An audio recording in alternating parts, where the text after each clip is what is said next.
Umalma si Vice President Sara Duterte sa pahayag ng Malacanang na complete failure siya bilang DepEd Secretary.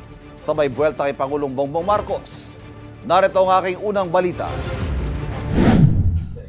So, hindi ako ang failure. Siguro, ang failure is yung 10:30 pa lang ng umaga, amoy alak ka na. Ganito sinagot ni Vice President Sara Duterte ang pagsabi ng palasyo na naging complete failure umano siya bilang kalihim ng Department of Education. Ang tinutukoy niyang amoy alak umano si Pangulong Bongbong Marcos.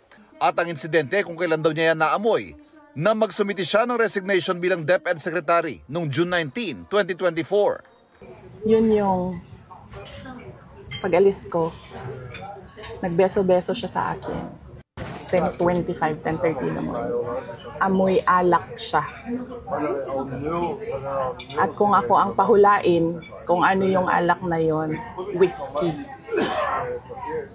Pero, hindi ko naman siya nakita nag-inom ng whiskey. Nakikita ko siya lagi umiinom ng champagne.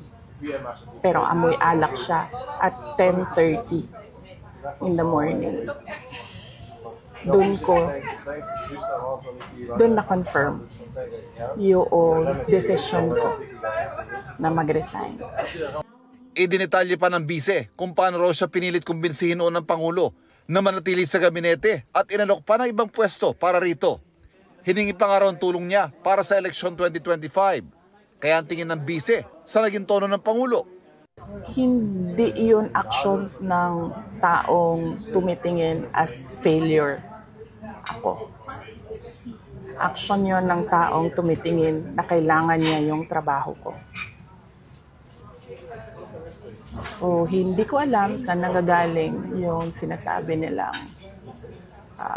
failure ako as a Department of Education Secretary. Ang pagtawag ng palasyo na complete failure kay Duterte, sagot naman nila sa naunang banat ng bise na napag-iwanan ng estado ng edukasyon sa Pilipinas dahil sa mabagal na pagsabay ng bansa sa pagbabago. Si Palace Press Officer Claire Castro hindi kumbinsido sa kwento ni VP Sara. Sa kanyang statement, sinabi ni Castro na mahirap raw paniwalaan ang mga kwento ng madalas nagiging source ng fake news.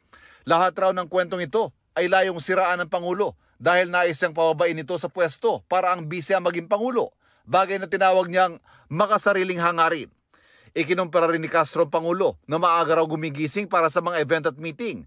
Di tulad anya ng iba na tanghali na akong gumising. Ito ang unang balita. Ivan Merina para sa GMA Integrated News.